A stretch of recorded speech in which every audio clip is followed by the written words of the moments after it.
এরা কি গতকালকে রাতে রাত কয়টায় আনুমানিক? তো এর নাম কি? প্রথম জনের নাম কি? মাসুম। বাড়ি কোথায় আপনার? বাড়ি কোথায় আপনার? বাড়ি হোসেনপুর। আপনার বাড়ি কোথায়? শঙ্করদি। তো আপনারা কি ডাকাতির উদ্দেশ্যেই তো গেছিলেন? তো এত রাতে কি করতেছিলেন? অন্যের গাড়ির ব্যাটারি নাকি খুলতেছিলেন? অন্যের গাড়ির ব্যাটারি খুলতেছিলেন না? অন্য গাড়ির এলইডি খুলছেন নাকি? বলেন আসলে কতটুকু সত্য? আপনাদের কি অযথা হয়রানি করতেছে পুলিশ? অযথা ধরে নিয়ে আসছে? তো কি করতেছিলেন আপনারা একটু বলেন। তুমি কাজ করো কি সেটা বলো। গাড়ি চালান। তো এই এত রাতে অন্যের গাড়ির ব্যাটারি খুলতেছিলেন কেন?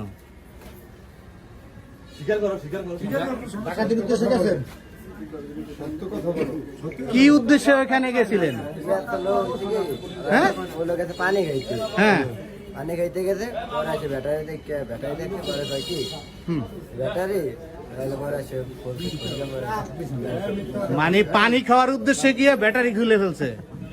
মানে কি ব্যাটারির পানি খাবে নাকি এমনি পানি খাবে? ডিস্টিল ওয়াটার খাবে কোনটা? এমনি পানি। তো সেইখানে ব্যাটারি খোলার উদ্দেশ্য কি? এই বাবু তোমার বাবার নাম কি? গ্রাম। তোমার বাবার নাম কি? গ্রাম। তোমার বাবার নাম কি? বাদল। বাবার নাম? গ্রাম। তোমার গ্রাম? তোমরা এই ব্যবসার সাথে কয় বছর ধরে জড়িত আছো? কোন কোন গাড়ি ডাকাতি করছো?